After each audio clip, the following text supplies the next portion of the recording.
How Bitcoin reinvents property rights without guns.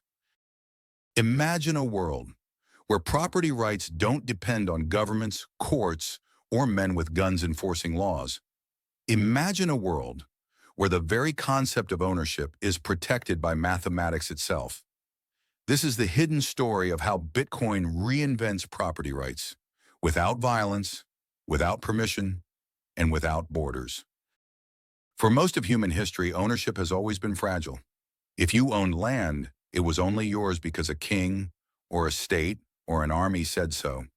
If you owned gold, it could be seized by soldiers at the point of a sword. Even today, your bank account, your house, your business, all of it exists under one condition, that the government recognizes it and protects it. But governments aren't neutral referees. They're players in the game, and history shows us, when times get hard, the rulers rewrite the rules. Think about the Great Depression in 1933, when the U.S. government made it illegal for citizens to own gold. Overnight, what was yours became theirs. Property rights have always come down to one thing: who holds the biggest stick? Ownership was never absolute. It was enforced through violence. The only way to keep what was yours was to have a government willing to back your claim with guns, and courts, and prisons. But what if property didn't need soldiers? What if ownership could exist without permission, without violence, and without the threat of force? That's what Bitcoin makes possible. And once you see it, you'll never look at property the same way again. Bitcoin is often called digital money, but that barely scratches the surface. At its core, Bitcoin is a revolution in property rights. Because for the first time in history, ownership doesn't depend on violence.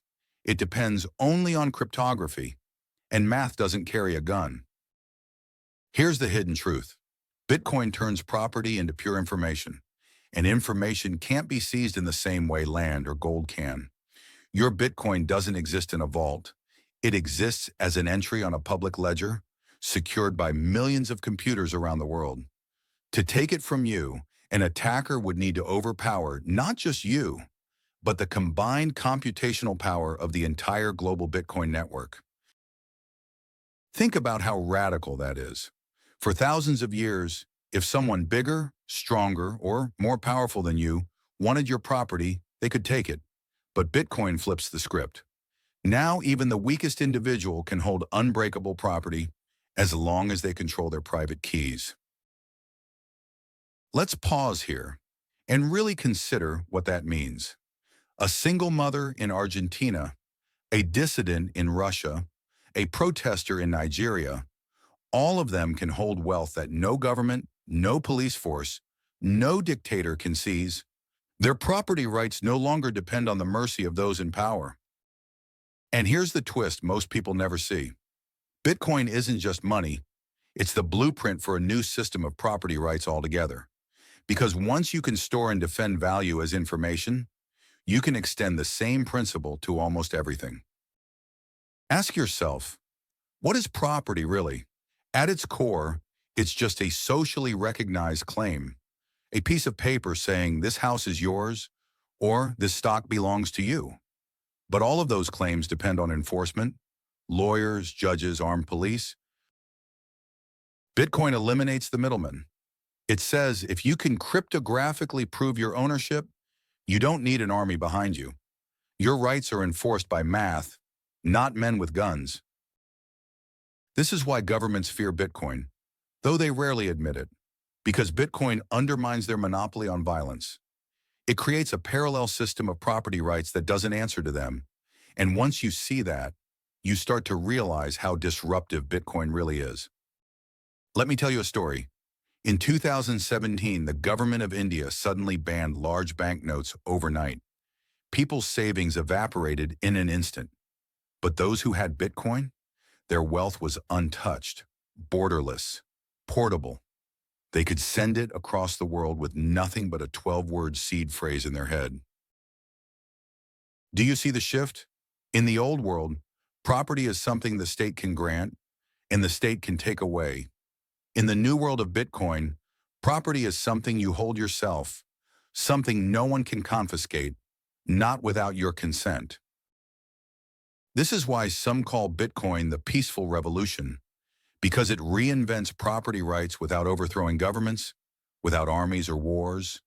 It does it silently, through math, through code, through the invisible architecture of the blockchain. Of course, skeptics will say, but Bitcoin isn't real property, it's just numbers on a screen. But what is money in your bank account? What is a title deed? What is a stock certificate? They're all just entries in a ledger. The difference is, those ledgers can be changed by force, but Bitcoin's ledger cannot. And here's the mind-bending part. Bitcoin introduces a form of property that exists entirely outside the state. It doesn't need a court. It doesn't need a judge. It doesn't need police. Your claim is absolute as long as you hold your keys. For the first time in human history, we have property rights without violence, without permission, without borders, and without trust in third parties. This changes everything. Imagine refugees fleeing a war zone. In the old world, they could lose everything they owned at the border. But with Bitcoin, they can carry their life savings in their memory and rebuild anywhere. Imagine entrepreneurs in countries with corrupt governments. In the old world, their businesses could be stolen overnight. But with Bitcoin, their value is secured globally, outside the reach of local corruption. And imagine yourself living in a world where inflation quietly erodes your savings, where taxes rise, where governments borrow against your future. Bitcoin gives you a way out, a form of property that no one can dilute, confiscate, or inflate away. And yet, almost no one talks about Bitcoin this way. They argue about price charts, about speculation, about bubbles, but the deeper truth, the one hidden in plain sight, is that Bitcoin is the greatest innovation in property rights in human history. Think about how the printing press changed knowledge. Before it, the church and the state controlled information. After it, anyone could read. Think about how the internet changed communication. Before it, media empires controlled the flow of information. After it, anyone could publish. Now think about Bitcoin. Before it, governments and banks controlled property rights. After it, anyone can own, without permission, without fear, without violence. That's why Bitcoin matters. Not because of its price, not because of speculation, but because it gives humanity something it has never had before. True property rights, secured by math, available to anyone, anywhere. So when you hear people say Bitcoin is just a bubble, or Bitcoin is just for criminals, understand this. They are missing the real story. The story of how Bitcoin reinvents ownership itself. The story of how it breaks the link between property and violence. The story of how you, yes, you, can finally hold something that is absolutely, undeniably yours. Something no government can print, no army can seize, no dictator can erase. That's the hidden knowledge most people never discover, and that's why you're here, because now you see what others don't. And if you want more hidden insights like this, more truths you won't hear on the evening news, make sure you like this video, subscribe to the channel, and share it with someone who still thinks property rights come from men with guns. Because now you know the truth. Property rights don't need violence anymore. Property rights have been reinvented, and their name is Bitcoin.